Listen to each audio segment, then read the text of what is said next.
Fulham want to sign Issa Diop. Big transfer news for West Ham United fans that came out yesterday. That got completely overshadowed for obvious reasons with Flynn Downs joining West Ham United, especially being considered the circumstances, the fact that come Wednesday evening we find out we're interested, and all of a sudden the next day, yesterday, he's got his medical, and last night he's announced as a West Ham United player, a fast moving transfer. So we got swept up completely. I mean, obviously, we're football fans. You're going to get more excited about a player arriving at your club compared to a player that's potentially departing your club. But it doesn't mean it's not big news that Fulham want to sign Issa Diop. And the two clubs don't seem worlds apart with evaluations either. Reports suggest that Fulham have bid 12 million, potentially rising to 15 million, whereas other reports suggest that West Ham are holding out for closer to their valuation of 20 million for the French centre-back. So to me, it seems inevitable, first of all, that Issa Diop will leave this summer. I've sort of been convinced since we signed Aguero that Diop was on his way. There was rumours even prior to signing Aguero that we were open or even looking to sell Diop this summer. So it's always felt inevitable he will leave. This transfer rumour, Fulham coming in for Diop, that also has a sense of inevitability about it for me. It seems like they're not worlds apart, and if West Ham are keen to sell and Fulham are keen to buy, as long as Issa Diop's keen, surely this transfer is going to happen. I think we'll get a bit of an indicator tonight, actually. We've also got our first friendly against Servette, 5 o'clock kickoff. We'll be live on this channel at 4:30, so half an hour before kickoff we will be live. So if you're not doing anything at 4:30, come back for the build-up show. Charlie will be doing the watch-along, then we'll have a little review after the game talking about what we've just seen. So loads of players will be involved. Will Issa Diop be involved though? And I think that'll give us an indicator as to how close this deal is, or if it's not close at all, because we don't need to play him, do we? We've got plenty of alternatives out there. So if this deal is expected to go through from West Ham's end, then surely we're not going to play him and increase the risk of an injury, because we don't need to. We've got Ogbonna's out there, he's back from injury, supposedly looking really good in training, so I'm looking forward to seeing Ogbonna actually. Dawson's out there, Zuma's out there, we know Elise is out there. I assume Baptista's, I haven't seen him, but I assume Baptista's out there. But even if he's not, that's still 4 centre-backs, that's adequate. We don't necessarily have to play Diop this evening. But should we play him, I think that would indicate that the transfer is not quite that close yet. Maybe I'm barking up the wrong tree, but I'll be looking tonight to see if Diop's involved or not. As a little bit of an indicator as to whether he's potentially on his way to Fulham. Now, we'll start with Fulham actually. I think this is a decent signing for them, you know, on paper. I know not everybody's Diop's biggest fans, and I get it. He's had some absolute howlers of games last season. Do you know something? I think he's had a couple of fantastic games as well for us. You know, playing against Lyon, but potentially he was superb in that match. He had some really good games last season. I think he at one point potentially deserved some more minutes towards the end of last season when fatigue was creeping in and whatnot. But hasn't lived up to his potential, has he? You know, that first season when he came in, he was incredible. Signing from Toulouse was sort of a big reputation, big expectations that we were buying potentially, you know, the best young French centre-back, you know, captain of Toulouse as well. So I was like, come on then, who have we got? Came in, he thought, wow, this guy's good. Formed a really good partnership with Balbuena as well. And it just never really happened after that, did he? You know, strongly linked that summer after his first season to Manchester United for, you know, 50 million, and as fans were discussing it, saying no, we can't sell him. We need to keep a hold of these kind of players. Well, kind of wish we did now, don't we? But could be on his way to Fulham for just a bit less than what we actually paid for him. So I don't think it's necessarily bad business for West Ham, but I think it's a good signing for Fulham. They're getting a centre back, really good experience, a really good age. We know he's capable of turning in really good top performances. He does have that calamity side about him, of course he does. That's why he's going to Fulham, with the greatest of respect to him. That's why he's going to a side just coming up from the Championship, and he's not going to another established Premier League side. He's obviously been linked to Lyon quite a bit, but it feels like they've been dragging their heels a little bit. Do they even have the money to afford Issa Diop? I'm not 100% sure. They've been making their own signings, to be fair. Lyon, they've made a couple of decent signings, including Lacazette, of course.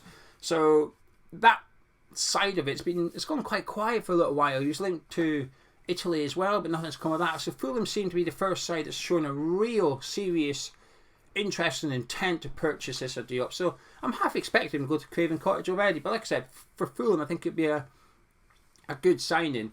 And I think there's probably a little bit of pressure on Fulham to get these kind of deals done quickly. Now, disagree with me here if you wish, but I often think the sides that come up, that get promoted, there's probably a little bit more pressure on them to get the players in quicker in the transfer window because, you know, say take West Ham for example, we can probably go the first month, we can probably go playing those Premier League games in August. What is there? There's 5 Premier League games in August. We could probably play 3 of them with the squad we've got today and we'd be alright. Obviously, Man City one would be tough, but you'd expect to pick up points against the likes of Aston Villa and Nottingham Forest and that. We'd be okay. I'm not sure you can say that for the sides that have just come up from the Championship. There's probably more pressure on them to get the big players in ASAP, ready for match day 1 in the Premier League, because they can't afford to almost write off the first 3 or 4 games of the Premier League. And the squad they've got is probably not quite good enough to play the first 3 or 4 games of the Premier League. I might be talking nonsense, of course, but that's how I've always seen it. A bit more pressure on those that have just come up to get the players in they want. And if Fulham are after Issa Diop, like I said, good signing.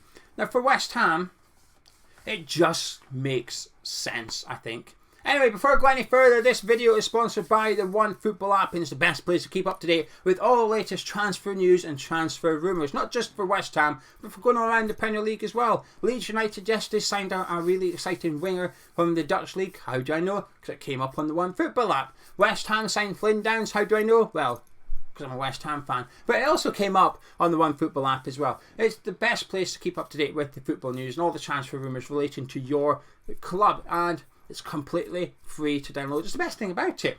Links in description. Just click it. It'll load it up on the App Store. It takes 30 seconds to download it. Get it on your phone. You don't even have to sign up and nothing. Ask for your favourite club and it gives you the news you want to see. Bish bash boss. Simple. Now for West Ham, like I said at the start, selling Diop is inevitable. Since Aguerd come in, we don't need 5 senior centre-backs at the club. We don't need Ogbonna, Dawson, Zuma, Aguerd and Issa Diop. Obviously there's sort of concerns, if you like, regarding Dawson and Ogbonna's ages, but that has to be looked at next summer. That will have to be rectified next summer. But for the here and now, going into next season, Diop just doesn't have a long-term future at West Ham. I think there was enough indicators last season where, like I said, I think Diop was actually playing quite well and he just couldn't get into the team. He just wouldn't get in, so it was a bit of a shame really for him.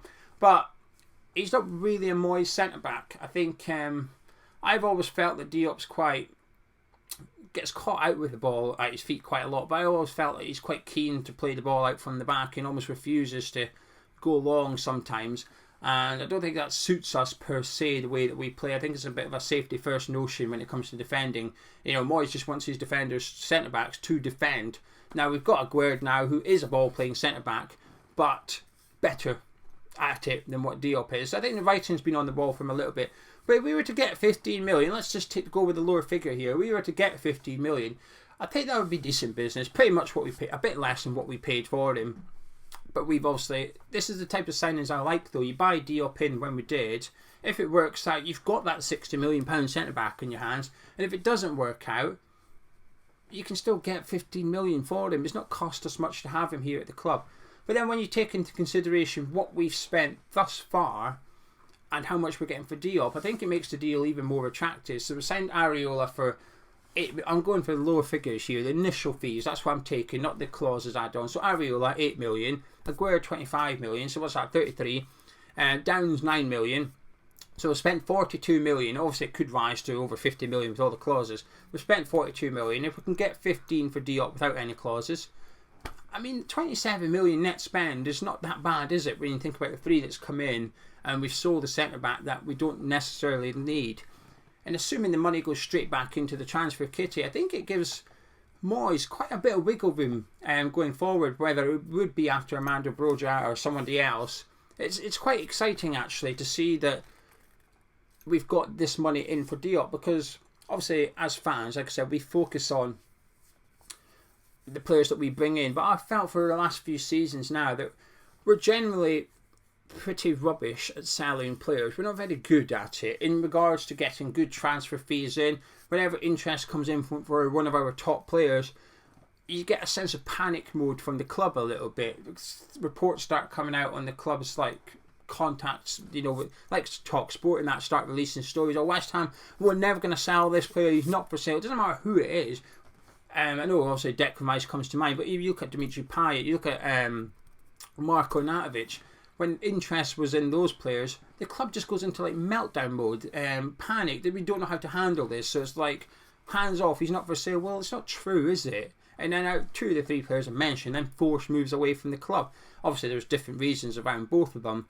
But my point is, I just don't feel that we're that good at negotiating sales. Look at Sebastian Haller. We sold him half price, well, less than half price. A year later, 18 months later, he's off to Dortmund for whatever it was, 30 odd million. But do we have any sell-on clause on that? No, we don't. I mean, you look at the player we've just signed. We've just signed Flynn Downs. And when he went from Ipswich to Swansea, Swansea put a sell-on clause in that contract so that now he's come to West Ham, now he's made it into the Premier League, they're now getting $1 million or $2 million out of that deal themselves. Happy days. Ipswich are rubbing their hands at the minute. But because they were wise enough to put that clause in, we weren't wise enough to put a clause in the Sebastian Haller sale.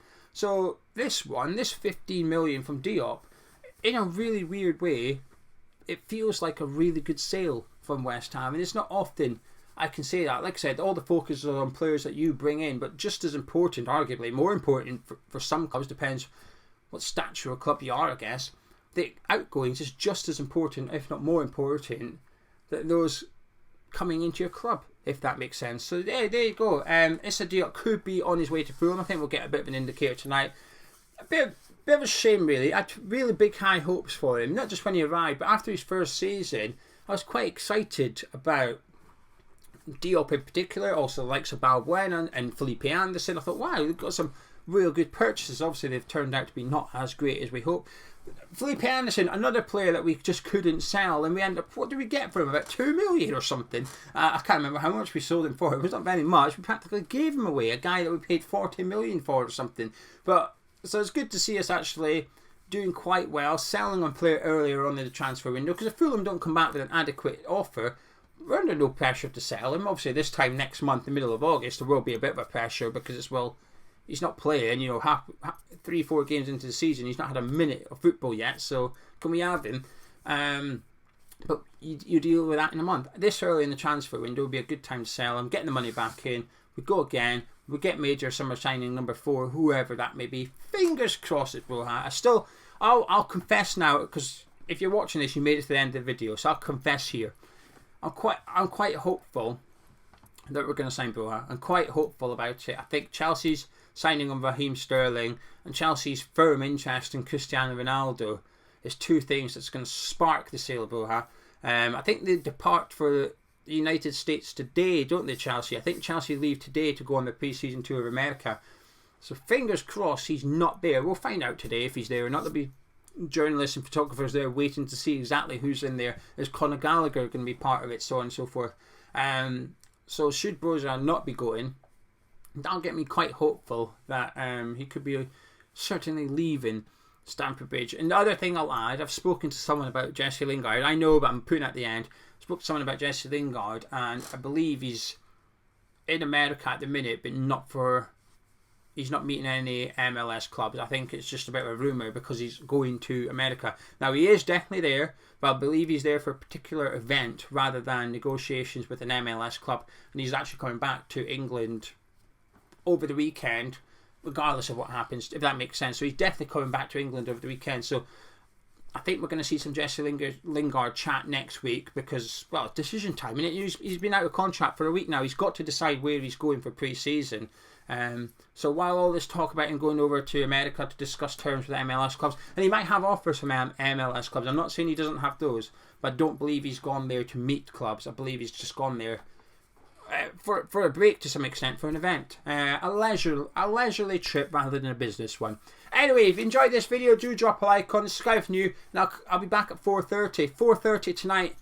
Come back to the channel. I'll catch you then.